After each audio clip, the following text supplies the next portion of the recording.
Shooting it raw? Yes. Shooting it raw.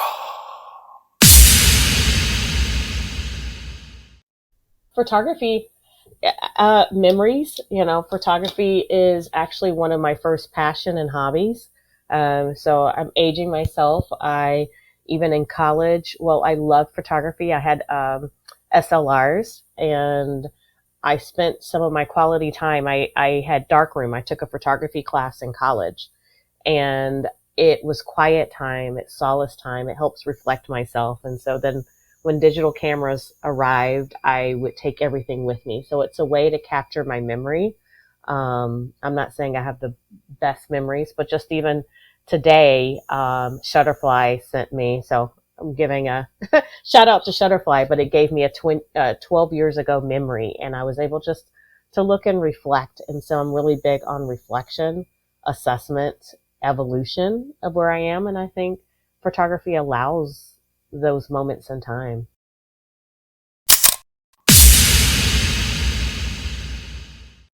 First of all, Kendra Dodd, thank you for joining me on the podcast. This is super exciting. Everyone answers a question a little differently in terms of what does photography mean to them. Yeah, like darkroom, SLRs, really getting, and then how the cameras have migrated or changed. And here we are today. So these conversations are kind of strange because we start with 4 of your photos. I don't look at them beforehand. And then just through discovery, it's kind of like, I come with curiosity and openness, and you're taking me to school. So it's easy peasy for you because we're just talking about what makes sense to you and how you make every second count. So nice to meet you. Nice to meet you as well. It's an honor. Well, let's an honor. see if it is. Yeah, it is. It is. When you finally get to a place and being able to meet people, it's always an honor. But you'll learn that is something that I love to do, is meeting people. So as we migrate today, yes. Oh, great. Okay, so let's dive in. I'm super excited. This is great.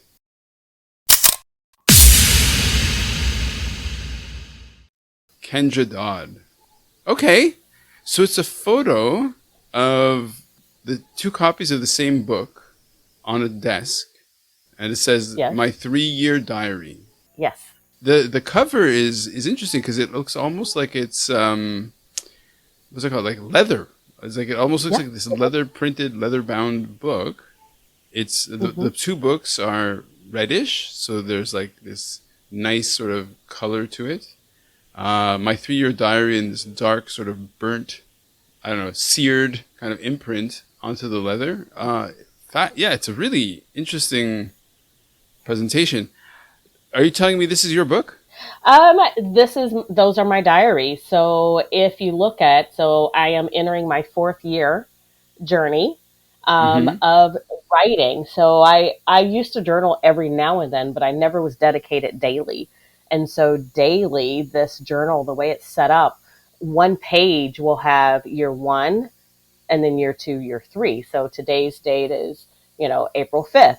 So we'll have April 5th of 2024, 25, 26, or et cetera. So I accomplished last year in 2023, 3 years every day journaling.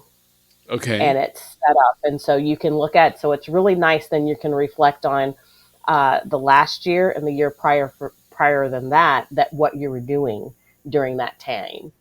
It's very nice, and it's pre-scripted, so it's not that long. It will ask you what was the weather like? What were you feeling within that day? What were the highlights? What were the projects? And what was your key learning for that day? Okay, so this is your invention, or this is something that you bought? This is something I bought. Okay. Yep, it's something I bought. Now, people normally get to journaling as a tool to wrap their heads around, to make sense of their lives, really, which is kind of the essence of the podcast. So what sent you down this road? Like I said, I knew that journaling was something you should do. I actually, part of my profession is life coaching, career coaching. Oh, And, and so, yeah, so that's part of what I did. But I wanted to be more reflective. This is something I've been wanting to do. And I didn't even know this journal existed. I actually had a friend that had a 5 year, like she had a journal that was 5 years and she had completed it. And so I'm like, I didn't know these existed. So I searched and searched and I found this one that you said. It is very nice quality. It's like leather on the outside. It's very durable. It's been everywhere with me. But the most important, it's like the bottom of that journal you see is like a compass. It really provides a guide and reflection and reality, hmm. right? It grounds you in your feelings too sometimes. So if I read something and then I look at, oh, how did I feel the year before that or the year before that? It grounds me that I've come farther than I think, or things that I've overcome Hmm. is better, or things that, you know what, I need to let go of that I've been holding on longer than I should have that you don't think you should. Mm. So it really creates a grounding compass of the direction you need to go even on a daily basis.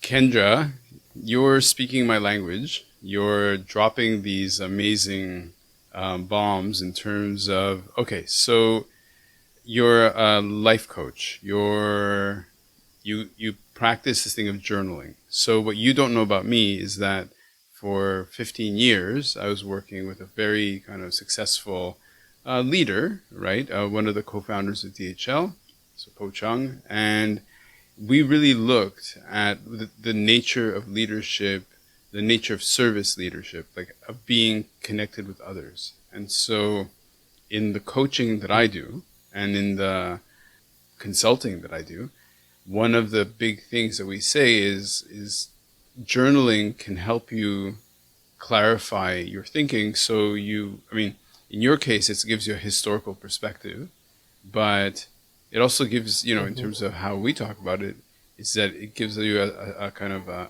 handle on what went through your week or your month or your day, right? So talk to me about your coaching, and also promote it. Like what is that?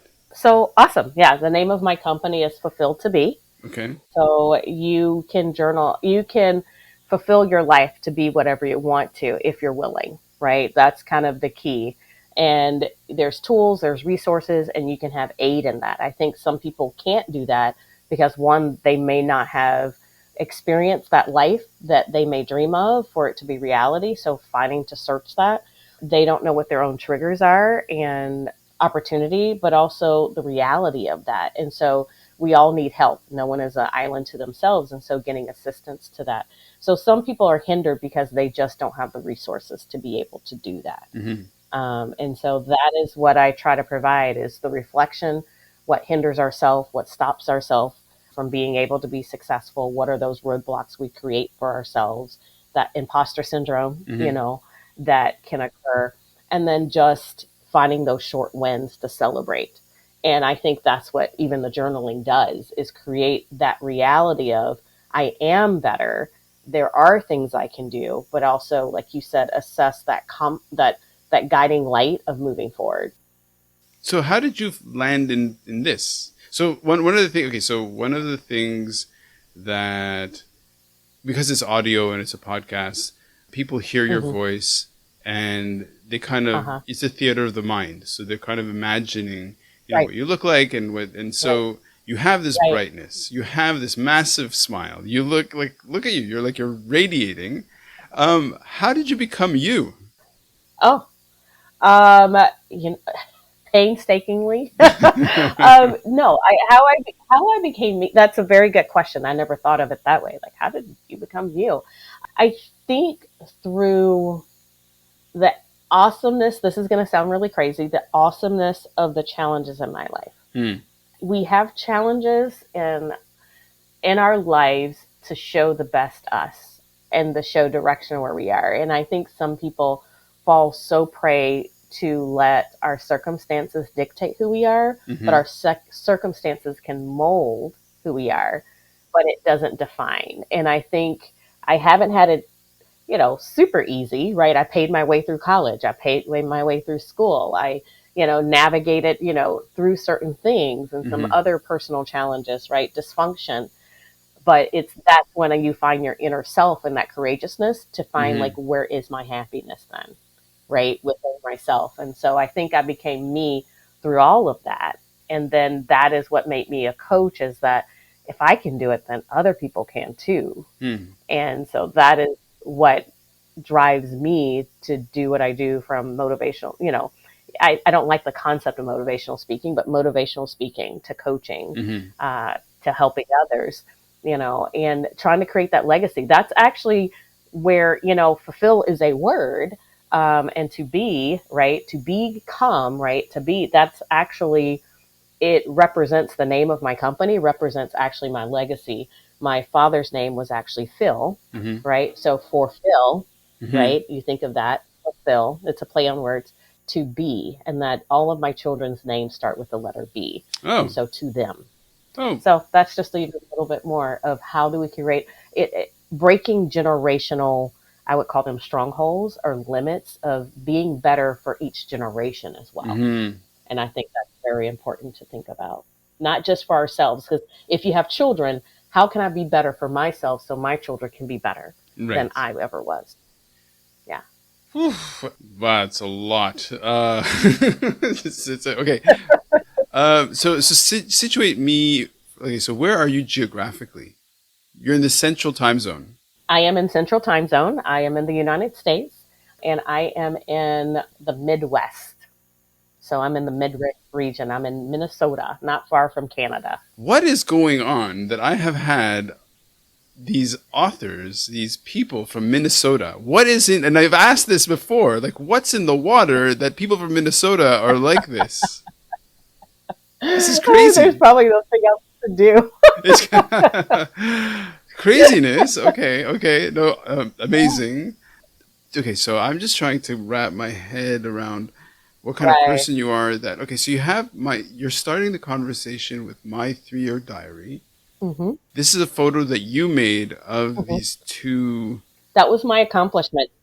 Yes. So that was a big milestone. So at the New Year's for me, I was like, I did it. I made it through my 3 years. I kept my promise of writing, or filling it out every day. I wouldn't say there's sometimes I would not do that day, because I Mhm. write in my entry that morning. So I do a reflection. So I don't write that day, that night. I sleep on it.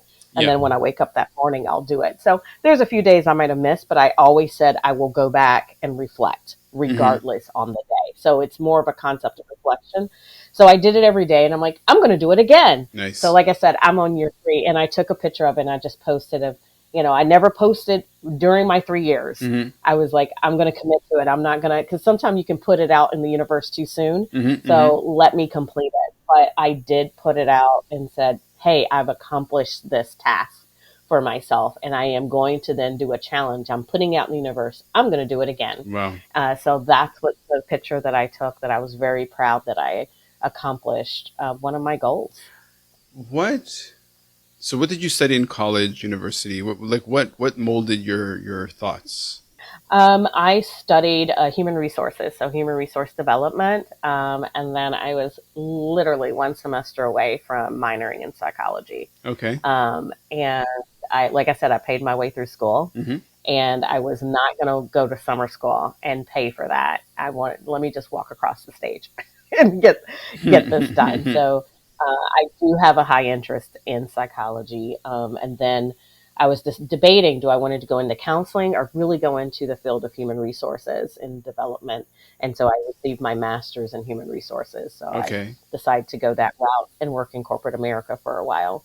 Amazing. So, in terms of the overlap, right? If we were to do a Venn diagram of your life and my life, Right. the overlap is that for like I said, for 15 years, basically focused on this thing of service leadership, of helping people in a workplace figure out ways to work better together. And that's coaching, and that's understanding like business Mm-hmm. processes and better communication, that kind of stuff. So talking about putting things out into the universe in a way like this podcast Right. episode, Right. right? Like here we Mm-hmm. are, we're recording these thoughts. Because of the shape of the format of the podcast is we kind of go from photo to photo. So is there anything else you'd like to say about this particular image and your two really stunning diaries? I mean, it's a great, yeah, it's a great also testament to your, to your 3 years. Mhm. Yeah. I think all of us, part of this testament too is I said I started this because I had a friend did a 5 year journal. I'm like, I can't commit to that. Right. Some people said, right? I mean, let's be realistic. I mean, I'm heading towards that, but in the start, I'm like, I couldn't be her. There may be some people that's listening and like, I can't be her. I can't do 3 years. Well, don't be me. Yeah. Do 6 months. Do Yeah. 1 month. Do a year. And so part of this is my personal development is my personal development. And you have to assess that's right. So even though that sounds like a maybe weighty task for some people when it comes to development, each development should be cookie cutter to your life, not anyone else's. Yeah. And so that's probably the only statement I have to make.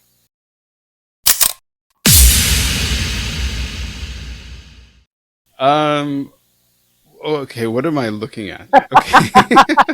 So it's a photo of, okay, so it's a photo of like what looks like a flat screen TV Right. mounted on a brick wall. Uh-huh. At the bottom right, it could be names, and it says Yep. 9 round chow. Uh-huh. Next to that is 9 round, 1 ring, then good workout, 2 rings, great workout, 3 rings, killer workout. Uh-huh. And you've got like a little bell with a small hammer. Right. And then on the flat screen, it says calories 440, something 79, maximum per hour 69%. And the name, I guess, performer or the person who's training, I guess, is Right. Conqueror. Uh-huh. Okay. What am I looking at, Kendra? What is this? This is my workout for the day at some point in time. So that fight name, so the name of the workout facility I attend is called 9 Round. So they're getting a plug in. Okay. But Mhm. if you look at this, so you get a fight name, and it took me weeks, honestly, to get a fight name. But that is Okay. my fight name, Conqueror with a K. That is my fight name. Yep. And you wear a heart rate monitor, and it kind of when you go through, it's a high intensity workout. So it's circuit training Mhm. basically. Mhm. It's boxing. It's a mix of kickboxing and boxing with gloves and everything, and then they monitor you. Nice. And so the blue, and it's actually even different colors. So the blue, so it's gray, blue, green, yellow, red, and so it puts you in the heart rate zone. So it's very competitive, as you can see. That board that you see, so I intentionally did the board, is all the people that are in the gym, and that's even only a sliver of the board. Oh, wow. And every week there's a challenge. And so the chow is the challenge. Mhm. And so it will have, your names, and you put on the board how you did the challenge for the week. And then you challenge within yourself. So you challenge amongst the people that attend, and then you challenge of yourself, because the points, a good workout is considered 60 points. This Mhm. day I had 79 points. Mhm. So that 79 is the points. And then if you want to, You crushed it. and then, yep, that was a good day. I took a picture of it and I was happy. And then if you want to, before you leave, you can ring the bell. You get the hammer and you ring it once for a good workout, 2 for a great workout. And I think I deserve three rings for that. I think that was a killer workout that day. Nice. How many people have told you in a conversation that you're a bit of a weirdo? Oh, I accept that. Thank you. I received that. Okay. Conqueror with a K. Okay, what are we trying to say here?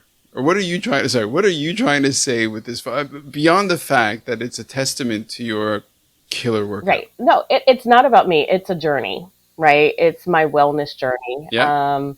I am hitting a signature birthday in the next few months, and I've done different things in workouts, but I am very happy that I've made it to where I am in my age, because my father had his first heart attack and stroke within his 40s. Holy shit. Wow. My mom had breast cancer in her 40s.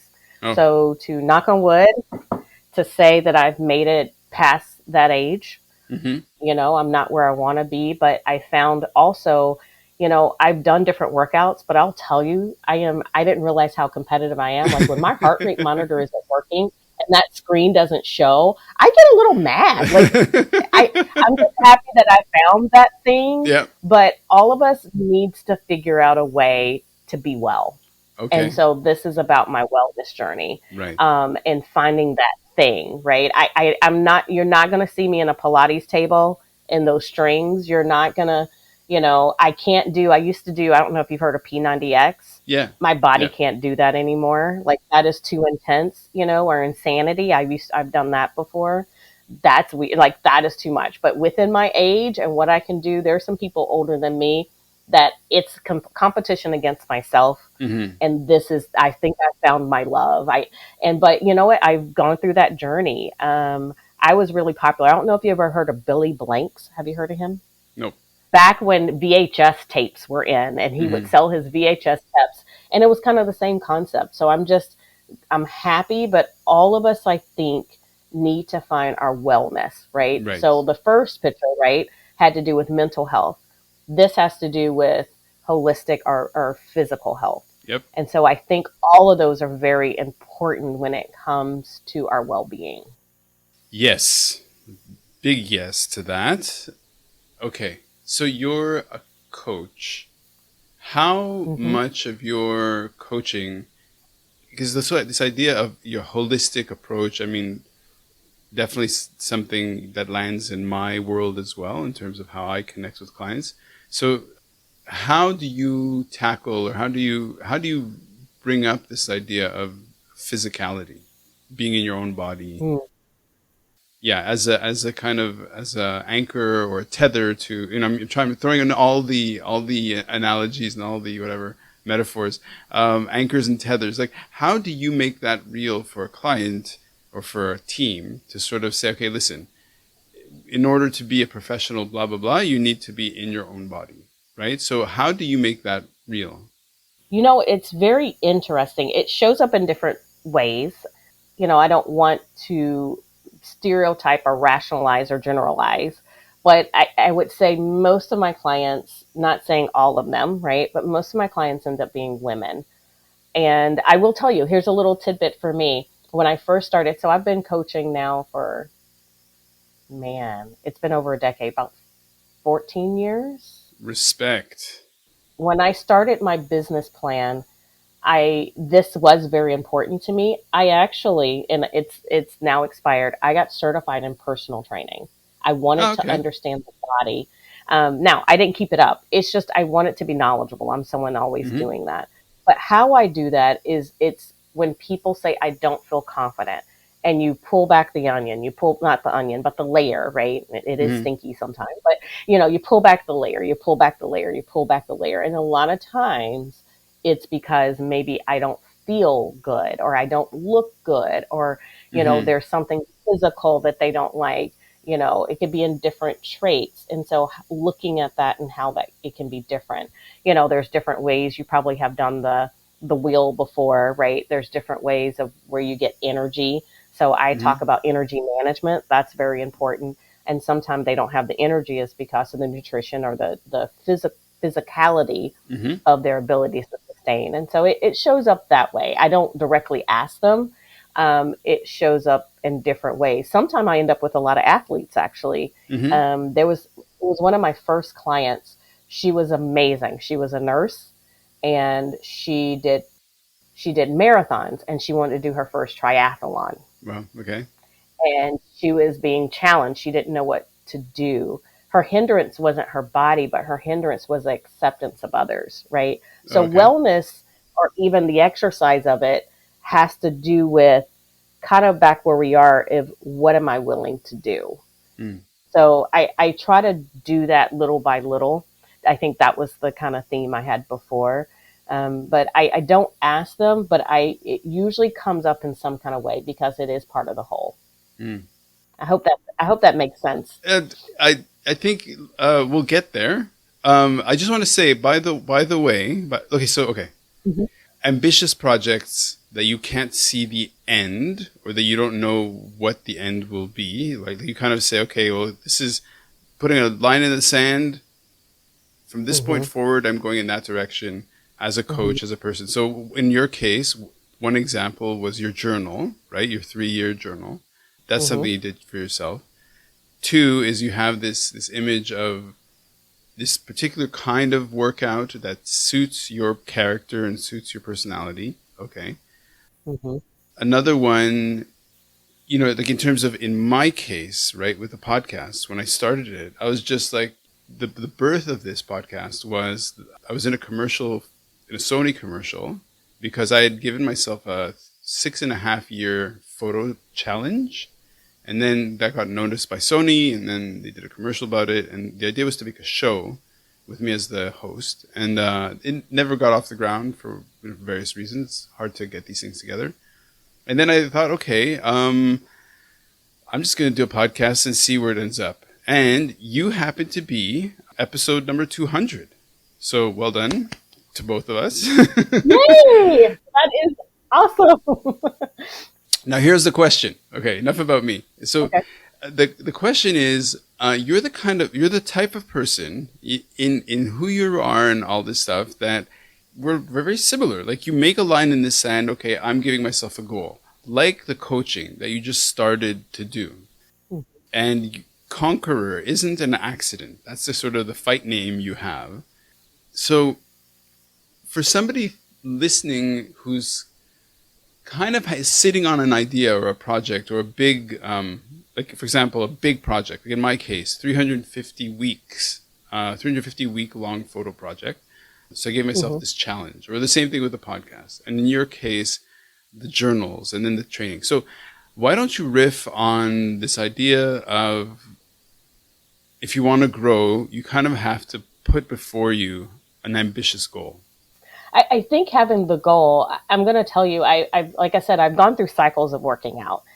That's funny that you hit 200 with your episode. Congratulations. I received a text literally last week saying I hit my 100 workout in doing this. So I'm still very new in doing this. Nice. So it is very metrics driven, and I like that. Mm-hmm. And so to help someone that has a goal, right? I think part of why I failed before and the others is because I didn't have the actions.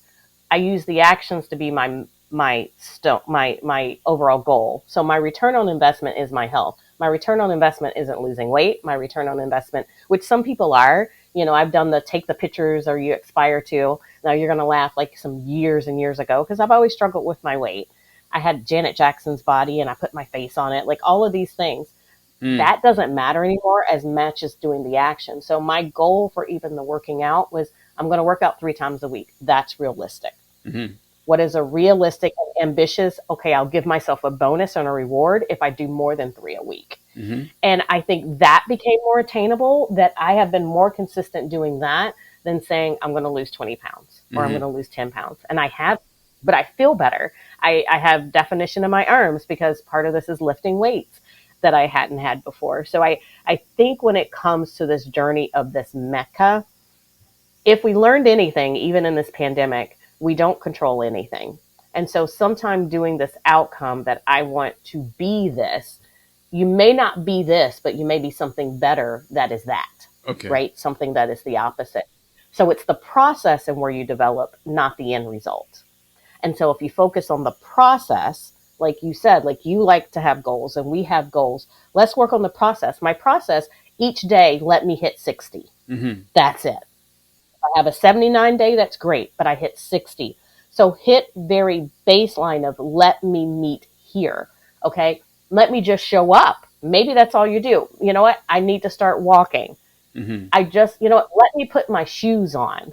Just getting used to putting your shoes on is a step. I don't know if you've read the book Atomic Habits. It's the little things, and then you start, giving yourself wins for the little things. Mm-hmm. Matter of fact, in his book, now he's getting a plug for me, is that maybe you want to walk, right? Maybe you want to walk. It's the little things, like maybe you want to walk during lunch. And let's say that day you made it in the elevator, you end up talking to someone and you didn't make it during your lunchtime to walk. You have to celebrate the win that you put the shoes on, you made it to the elevator and to the door. Okay, tomorrow I'm going to make it to the door. Right. So I think that's what happens when people get upset. They don't celebrate the little wins or the actions to get in the process. It's the process that leads you there. Hmm. The outcome may be better or anything you could have ever imagined. And so I think that is important. And I think that changed my style and lifestyle. Like the book, like I said, it's put what's you're willing to do. What will be, what's hard to do, and then do one little step past that. Hmm. And you only know what's hard for you.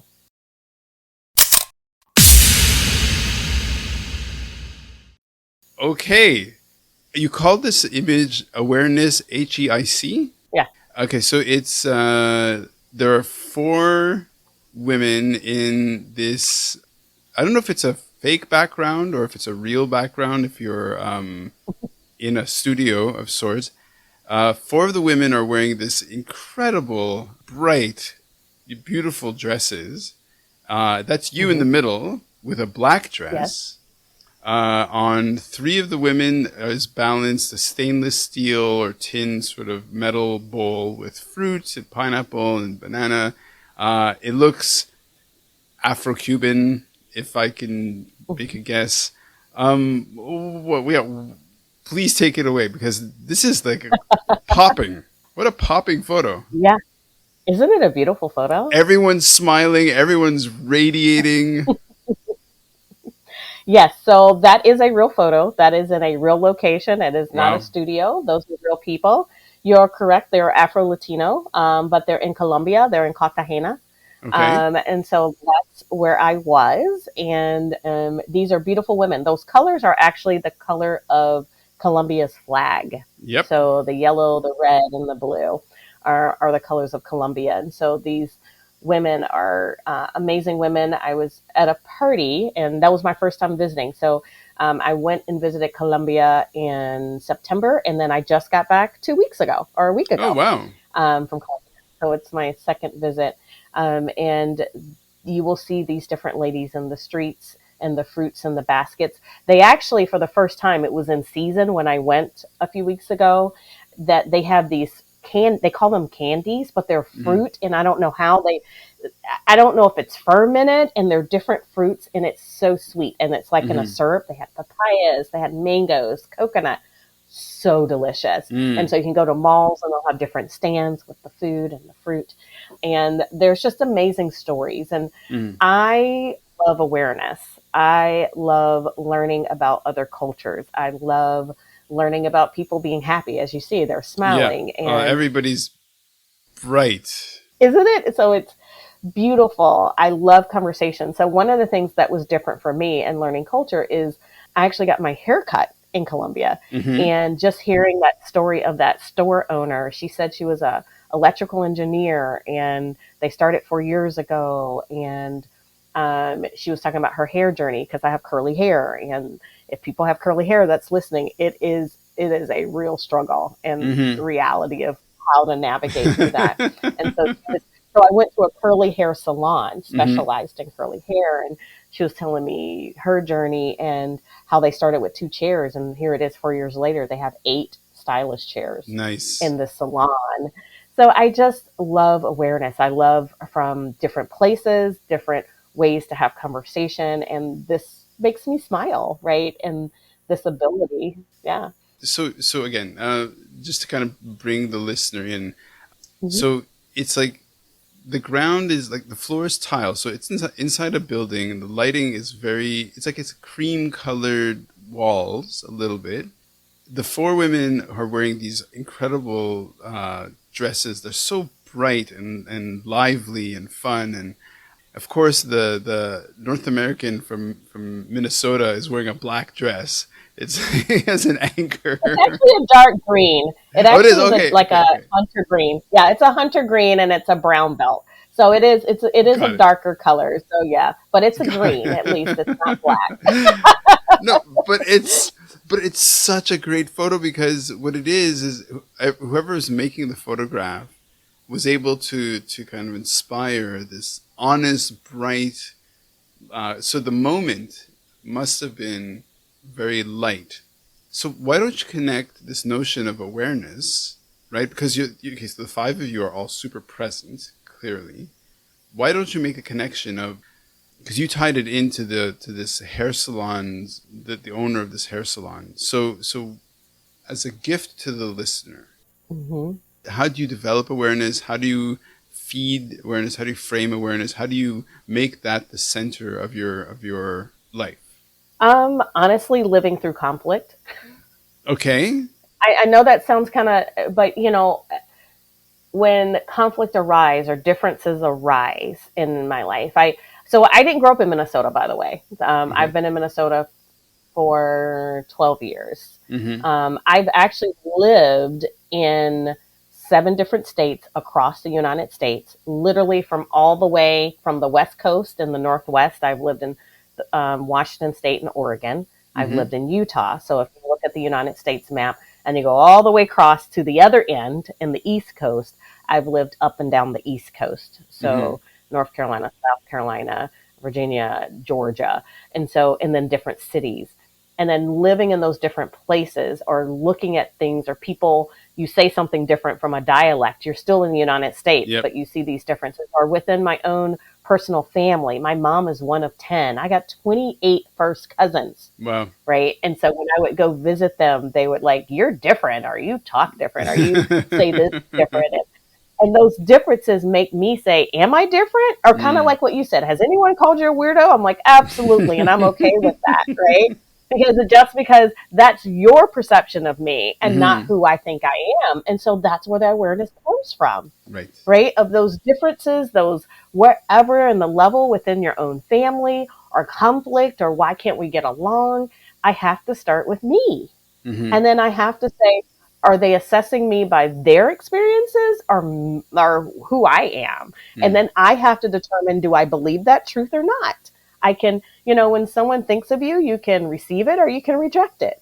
And Right. so that's where, or you can take part of it. I will take this part, but not this part. Thank you very much. Wow. And that's where I think it all starts from. Yes. Yes.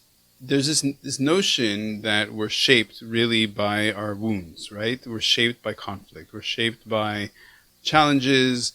We learn a hard lesson, we get hurt, and that teaches us, okay, not going to do that again because that leads to pain. Or sometimes that hurt is a pleasurable one, right? Such as like when you hit 79 points, where you're like pushing yourself hard and it's not easy. Mm-hmm. So you moved and lived across the U.S. quite a bit, and that shapes you. Now as you go in the world, you have this identity, this sense of self that says, "Oh, I'm like this, I'm like this," and that's your kind of constructed mental model of who you are.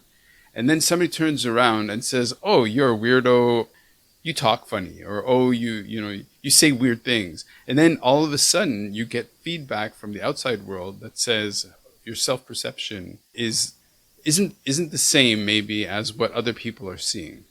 So how do you get the strength to kind of impose or project your awareness to say, no, no, no, no, hold on. You're saying I'm X, but actually I'm not even Y. I'm like 3.147, whatever it is.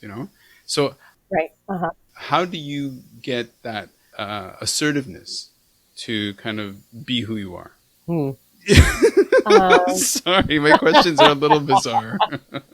no, I don't think I think that's good. I mean, I probably will be writing in my journal about it tomorrow. Um, no, I think, part of it is, I have to say personally for me is my faith, and my belief system of, certain things. So I do follow a certain faith that grounds me, that says who I am, and trying to think through that. So that's part of it. I do have a very strong faith in my belief within, that. And I would say the other thing, I'll give honor to my parents, Hmm. and some of my heartache comes from them. I'm just going to be truthful as well. And then part of it is then spending time honestly and being okay with myself, Hmm. right? So there's parts of that, like, of where that grounding is. And I realize everyone doesn't have it. And that is why I want everyone to feel it. Hmm. And that's why I do what I do, really, and feel what I feel. I was actually today talking to a client, and I've been working with this company for a while in coaching. So I do company contracts as well, and I do individual. And she was just telling me one of the my former clients at this company of how she felt that she was different, and she told a story, and it made me feel good, right? And it literally was today. She said, Kendra, I had met this person before, and she said, I can't even tell you the transformation that I've seen in her. And she said the situation that happened. I said, well, what? And I said, can you give an example? She said that they were in a meeting, and the person basically in the meeting told my client, that my former client, that she was not helpful or not worthless or they didn't need her. And I'm Mm-hmm. like, wow. And she said, Kendra, if she said, I knew who she used to be. And she said, her response was, this is the value I bring. This is what I am. And I deserve to be here. And she was like, Mm-hmm. Kendra, I'm telling you, I knew her months before that. She wouldn't have responded that way. And it Wow. had to be through something and a confidence in herself. And so I think it's just by little things. She was an amazing client. She was one of my clients. I'll put her in the top three that she came with notes, and she would be vulnerable. And so I think part of that is the vulnerability of telling the truth of how you feel. Mm-hmm. And that's what I try to do for my clients as well. So awareness, there's this identity of where does that come from, right? Remember that person that I told you about? If you looked at her on the outside, the one that was doing a triathlon, not only did she was working to be a triathlon, she was a nurse. She also Mm-hmm. had dogs that went to special homes for people. So she had service dogs or Oh. comfort companion dogs. So this was an amazing woman on the outside. Mm-hmm. But all of us, on the inside of us, she kept saying, like we would start a coaching session. She's like, I'm good. And I'm like, okay, you hired me. Like, what So can I why are we help you here? with? And she Yeah. would say, why are we here? And it would like it went for weeks. We had a few sessions. And it would Mm-hmm. always start with, I'm good. I have nothing. And I'm like, why did she hire me? And so Right. finally I said, okay, how was your day? Did you hit your goals? No, that's kind of why she's like, no, I just can't swim. I can't get to my swimming done. And I said, well, why can't you get your swimming done? She's like, it's because the gym only has personal swimming hours at a certain time. And I said, okay, well, what are those times? She said, well, the times are this, this, this. And I said, okay, well, why can't you make this time? And she said, well, I have to walk my dogs at this time. Well, why can't you do this time? She's like, well, I'm at Mm-hmm. work at that time. Well, what can't you do?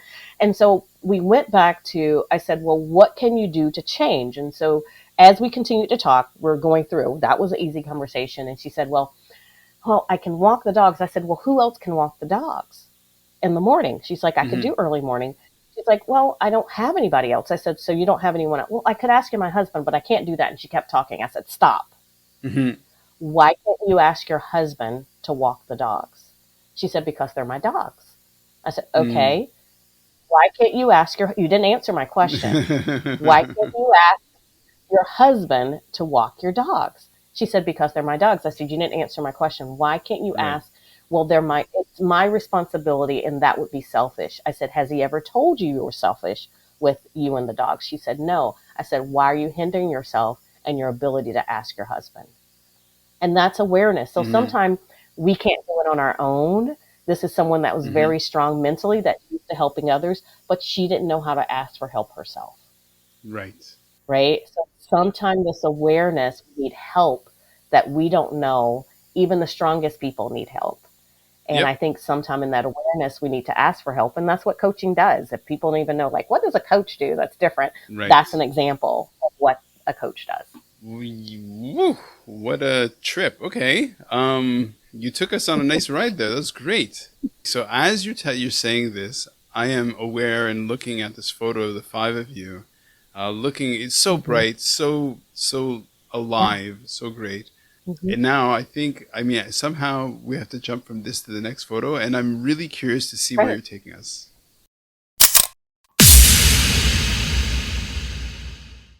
Oh, here we go. Here we go. Okay. So it's a photo of a book, and it says Mm-hmm. Perspectives.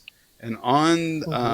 the cover of the book is a kind of a Polaroid. I mean, the way it's designed, I guess it looks like a Polaroid of Mm-hmm. two. You don't see the feet; you just see like two shoes, uh, like red Converses and maybe some white just sneakers on a wooden deck.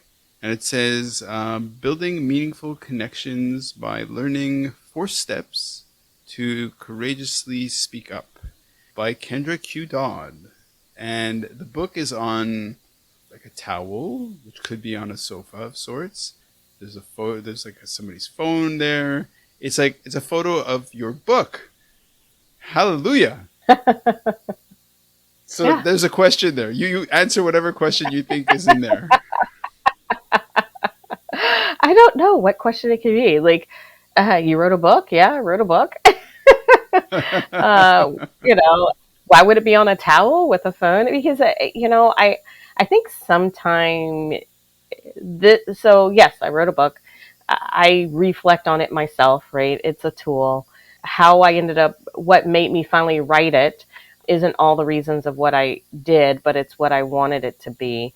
But Hmm. it is an opportunity where all the things we talked about, where you can reflect or you can get to know others, and then also how to honestly have conversations with others and get to know others, right? That Nice. awareness, that conversations that I had before. So it's a very interactive book. It's Hmm. not something that, ooh, let me be entertained. It is some work. Hmm.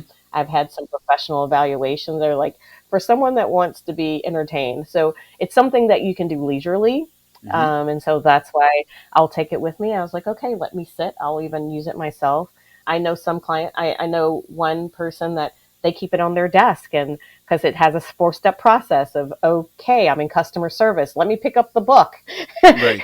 and read something to help me through customer service. So it's very interactive in nature, but it can go as far and as short as you want it to. Like I have someone that I know purchased a book and they reached out to me. And they're like, is 6 months an okay goal to read the book? Yes. It's not something that if you read this book in one sitting, you haven't done the work. Right. It's something that's thought provoking. It's something that spends time. Even if you say it takes a year, it is something you can pick up and put down. It's something, oh, let me go sit by the pool and let me bring it up and let me and you don't have to start anywhere. There are like Hmm. 3 sections of it. The first part of it is self-reflection. How did I become me? And the Hmm. middle part is how we can be different from each other, like different daily things in which we can have conflict. And the last part are some case studies or challenges and activities. Hmm. So it's, I mean, in essence, your book is this your first book? It's my first. It's my Okay, first. well done. So your first book is essentially like a coaching manual, really. It's like a self Yes. coaching manual. And you Mm-hmm. called it Perspectives. And the choice Mm-hmm. of perspectives is all about points of view of how to see, how to. So it's the selection, for example, of the photo of on the cover of the book is like a quasi Polaroid of somebody's making a photo of their feet with somebody else. Mm-hmm. So clearly, it's a connection of one person with another person, and the Mm-hmm. different perspective, for example, of how two people are meeting. Because you're not really looking at the other; you're looking at each other's feet, which is kind of a deflection. I'm just saying what's coming to my mind, right? Yeah. So, Right. and you mentioned the word conflict. So, how much of your work is conflict resolution? A lot of it, of having to navigate through it. A lot of it is conflict resolution. And what they call, so those feet, as you look on it, are actually on a bridge. Mm-hmm. And so when we hit conflict, when someone says something that we disagree with, there could be levels of it. It may make you gulp a little bit or swallow a little bit, or it may make you just pause a little bit and say, why would they do or say that? I call that a bridge moment. Mm-hmm. And we can make a choice to stand in front of each other, right? Not look away and kind of look at each other and engage and do disarming statements. I talk about disarming statements of how can I engage to understand that person more. Mm. But instead, a lot of times, what we do when we hit a bridge moment is we kind of let it pass. So I go my way of thinking, and you never learn what that other person is truly thinking and their intentions. Mm-hmm. And so that's what I'm trying to do is, before it becomes really a conflict, it's during those little bridge moments where, let's say I have curly hair. Let's do something simple of, you know what? I think I like your hair straight. Huh, that doesn't sit right, right? That doesn't land Hmm. right. But I don't say anything. Hmm. But instead, I'm like, can you help me understand why you would say that? Yeah. Right? That's that bridge moment of let me engage more and then help them understand your perspective of how, that made me go, do I why do you think I look better because Right. if my hair was straight? Okay. So when you got to the moment where you're like, "Ah, I'm going to put this into a book form, was it more of a for lack of a better term, a business development? I'm going to do this as a means to promote my coaching. I'm going to do this because I need a kind of a document or I need a tool that I can leave with a client to say, okay, look, when we're not together, this is kind of work that you can do on your own. What was the decision point that sparked that? Did it come from the market? Did it come from clients saying, I wish I could have yeah, like why did this come up that you wanted to put Yeah. together a book? People talked about it too, but to tell you the impetus and the key point of making me do this, I live in Minnesota, right? I wrote this book. It came out in 2021. Ah, If you go back into 2020, I live in Minneapolis. It mm-hmm. hit the world. It was the killing of George Floyd. Right, right. We were in the mecca of that, and clients were coming to me. If you think about how the world felt, can you think about being in that center Wow. of that killing? Things were happening that it didn't show on TV that were Mm-hmm. happening in my city. And people were needing help of how to process through a pandemic, process through this killing, Mm-hmm. process the people were coming to our town doing some things that you didn't see. And I was only one person. I was Mm-hmm. being spread thin. I was on this call, that call. I would do these sessions with people. And what can I do to help people? Things were coming up that and things were said. Also in America, you also had the elections. Mm-hmm. So during all of this turmoil in 2020, I felt I just started writing. And so it Mm-hmm. was lethargic in a way, but also I felt people were like, what can I do to help? Like, I don't know, and I don't know how to process. So that is what made me really start putting pen to paper or Right. typing. I mean, maybe the audio came funny. Did you said it was lethargic or cathartic? Cathartic. Okay, because Did lethargic I say is. lethargic? It I was don't know. lethargic. I don't No, know. cathartic. Yeah, that's not the word. No, And I but am a writer, yes. But no, it was. yeah. Yeah. So why don't you? Okay, so for the people who Floyd's name, when you said it, I certainly remember that time. But can you kind of summarize from your perspective? Can you bridge, what that was like? Like why? Okay, so me being in Hong Kong, Hmm. arguably as far away on the other side of the planet. I mean, not technically true, but metaphorically true. Like very far away from it. How do Hmm. you bridge that gap, that distance, to say this is what it felt like at the time? And look, even though it was years ago, it wasn't that long ago, right? Like, why don't you kind of summarize and bridge that gap for a listener to say like this is kind of what happened and this is what it felt like. Um, well, it hit me personally. First of all, you had law enforcement that has been accused at that time and where it began of killing a citizen. Mm-hmm. And people were saying bad things about the police officers Mm-hmm. and what that is. So here's a little peek under the tent more for me. My father was a police officer. Right. So I grew up in law enforcement. I have pictures of understanding that. There then is the race element of this, Mm-hmm. right? And so then I am a person of color. People can't see me. So then I have a father that is a person of color. And so you have all of these mixed reviews of police, what that looks like, Mm-hmm. brutality, law enforcement. Then you have a race mechanism of this. So I'm feeling that. And then people are saying, what does that mean for me? And then the concept of death, the fact that someone dying on video, this is Mm-hmm. videotaped. So seeing someone literally life taken from them on Mm-hmm. video is jarring. And then you Mm-hmm. have people were coming into our town and our city causing ruckus. There Okay. were fires, there was burnings, there were people that were in all white cars. Like, friends were calling me, or is everything okay? Because I'm not from here. I'm like, I'm fine. I'm in the suburbs. Well, guess what? These people start visiting in the suburbs. They Mm. were all black tinted windows. All of a sudden in the mornings, bricks would show up. And Oh. then there would be riot, people would have peaceful protests, but these people that were visiting our city, and some of them not, would have these bricks and then start bricks and fights start coming, and then the police have to get involved, and then all of a sudden the military got involved. Mm-hmm. These were heightened sense of, and I would have these free. I started having free sessions of how can we talk through this? How are you feeling?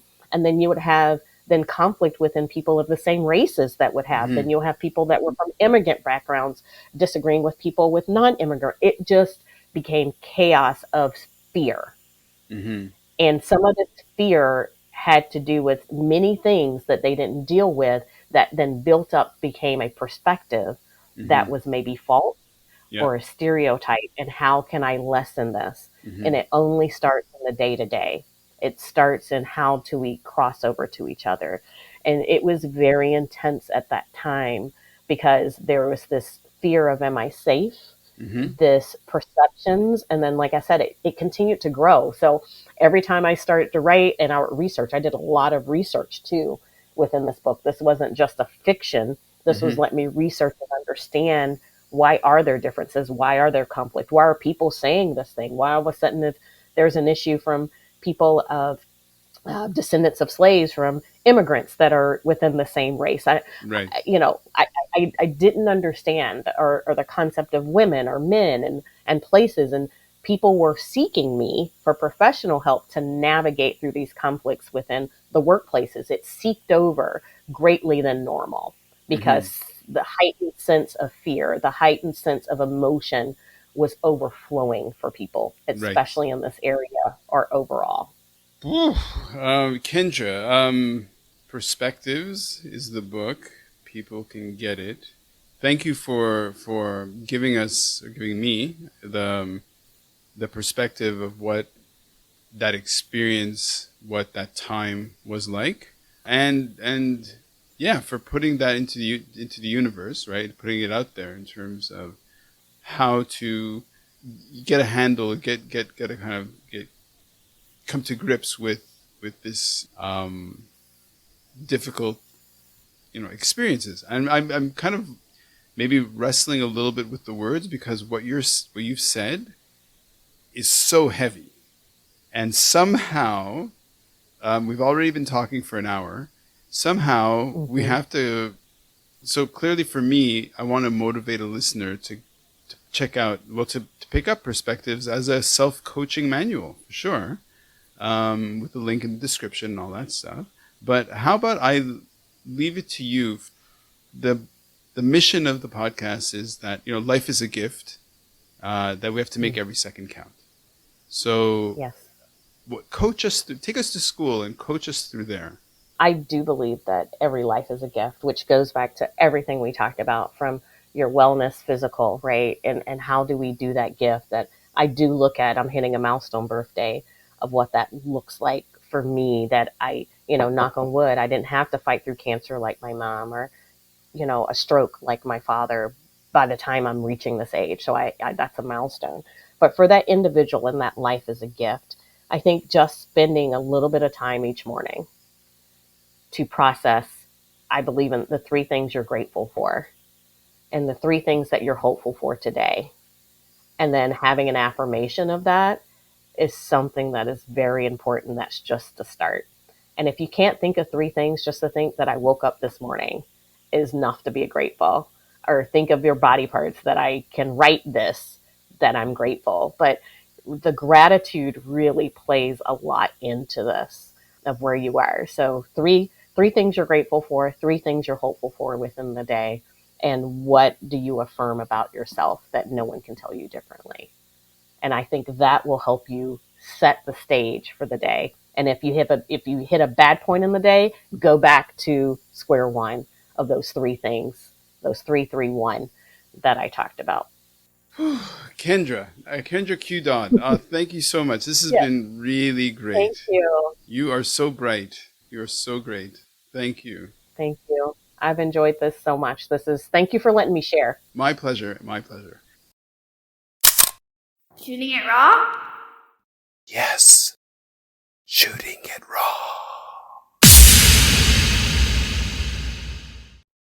Oh, baby, I like